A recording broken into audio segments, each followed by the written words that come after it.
చాలా మంది డబ్బులు ఉన్నాయి, రియల్ ఎస్టేట్లోకి ఎంటర్ కాలేకపోతున్నారు. చాలా మందికి నాలెడ్జ్ ఉంది, బట్ డబ్బులు లేవు, రియల్ ఎస్టేట్లోకి ఎంటర్ కాలేకపోతున్నారు, అంటే వెంచర్ అయ్యలేకపోతున్నారు.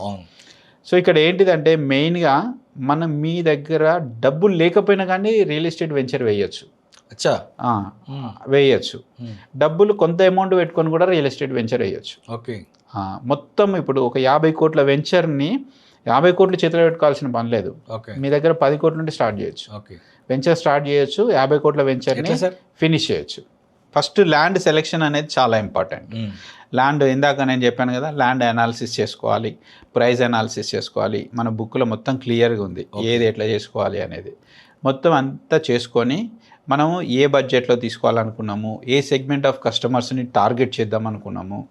అంటే ఇప్పుడు ఈ వెంచర్ నేను వేస్తే ఒక లోవర్ సెగ్మెంట్ పీపుల్కి అమ్మొచ్చు నేను. లేదు ఈ వెంచర్ నేను టాప్ లెవెల్ వాళ్ళకి అమ్మొచ్చు. సో ఈ వెంచర్ అయితే నాకు గవర్నమెంట్ అఫీషియల్స్ మొత్తం వచ్చి కొంటారు. ఇలా మనం దాన్ని సిగ్రిగేట్ చేసుకోవాలి ఖచ్చితంగా. లేదు కొంతమంది రిటైర్డ్ హోమ్స్ అని కడతారు, సో అలాంటి వాళ్ళకి సూట్ అవుతుందా ఈ వెంచర్. సో అలా మనం దాన్ని అనలైజ్ చేసుకోవాలి. ఆ కేటగిరీ ఆఫ్ పీపుల్ ని మనం టార్గెట్ చేస్తూ మన సేల్స్ ని మనము ఫోకస్ చేస్తాం.